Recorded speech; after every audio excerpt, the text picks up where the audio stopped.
بسم الله الرحمن الرحیم.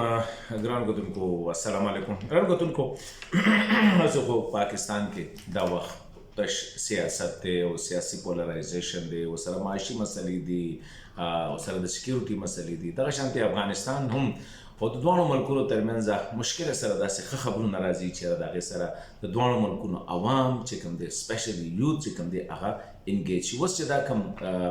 د پاکستان او د افغانستان د کرکټ ټیمونو ترمنځ چې کوم سیریز به کېږي د 24 تاریخ نه تر 29 تاریخه پورې په شارجه کې، ما په خیال د یو ډېر اهم پیشرفت دی او دې سره به دواړو ملکونو ټیمونه سره سره چې کوم دی عوام او خاصه توګه تماشایي کوم چې په میډل ایسټ کې دي هغوی به یو بل ته ظاهره خبره ده موقع به میلاو شي، یو بل سره کینی پاسي، یو بل سره ګپ شپ مو لګي، جنګ جګړه هم پکې کېږي. دا ژوند کافي نارمل وي. هسې دې کې دا ده چې افغانستان دپاره دا یو ډېر هوم سیریز دی او ما په خیال ډېره اهمه موقع ده، ځکه تر اوسه پورې افغانستان کرکټ ټیم چې کوم دی داسې پاکستان ته په میجر دغه کې چې کوم دی شکست نه دی ورکړی. ما په خیال دا ورسره ډېره زبردسته موقع ده چې پاکستان سره خپل دغه برابر کړي او د افغانستان ټیمونه چې کوم دی الریډي پلیئرز چې کوم دی پی ایس ایل کې ډېره ښه لږ وکړو. په خاصه توګه د افغان کرکټ ټیم کپتان چې راشد خان دی هغوی الریډي د لاهور قلندر حصه هم وه کوم چې پی ایس ایل ټورنمنټ چې دی هغه ګټلی دی. دا سیریز داسې و چې دا د آی سی سی فیوچر ټورز کې د پاکستان او د افغانستان ترمنځ دا شیډول نه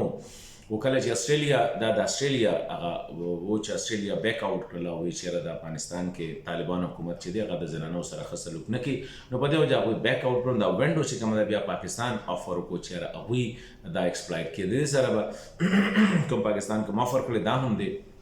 چېرې د دې نه کوم ریونیو راځي کوم چې د پاکستان کرکټ بورډ حصه به وي هغه هغوی وایي چېرې هغه به مونږ نه اخلو، هغه به افغان کرکټ بورډ ته لاړ شي. صرف د پلیئرز یا د خرچه مرچه چې کومه ده د هغې نه علاوه کوم شیر چې د کرکټ بورډ دی هغه شیر نجم سټي د پاکستان کرکټ بورډ چیرمین ویلي چې هغه به مونږ نه اخلو. بل دا ده چې دا د افغانستان د هوم سیریز به کاونټ کېږي، د آی سی سی د بینر لاندې به کېږي او هلته کې به یو څنګه چې ما ووایي چې د پاکستان او د افغانستان ترمنځ داسې سیریز لا تر اوسه نه دی شوی، نو دا یو ډېره ښه موقع ده. او د دې نه پس بیا د افغانستان کرکټ ټیم راځي د دې کال په اخره کې سمویر چې هغوی به راځي او په پاکستان کې به د پاکستان هوم سیریز به هغه به دلته کې پلی کوي. نو ډېره زبردسته موقع ده. دې سره به هسې هم د پاکستان نه هم ښه خبرونه نه راځي، د افغانستان نه هم ښه خبرونه نه راځي. نو ما په خیال دا موقع چې کومه ده یو آیډیل موقع ده چې د دواړو ملکونو عوام به انګیج شي، د دواړو ملکونو سپیکټیټرز چې کوم دي تماشبین هغه به انګیج شي او یو ډېر ښه موقع به ترلاسه شي چېرې خاص کر یو بل برداشت کړي او سپورټسمین سپیرټ او کوشش به هم دا ځکه چې پاکستان خپل ټیم چې لیږي نو دا هغه ینګ ټالنټ چې کوم نوی مخې ته راغلی په پی ایس ایل کې هغه به د دې ټیم زیاتره حصه وي او دغه شانتې افغانستان فل فلیش یو ډېر ښه ټیم دی دا وخت. ما په خیال یو ډېر ښه فایټینګ سپیرټ هم لري او ډېر ښه ټیم دی. نو هغوی سره به د دوی دا میچ زما خیال دا دی چې دا به یو ډېر ښه یو انټرټینینګ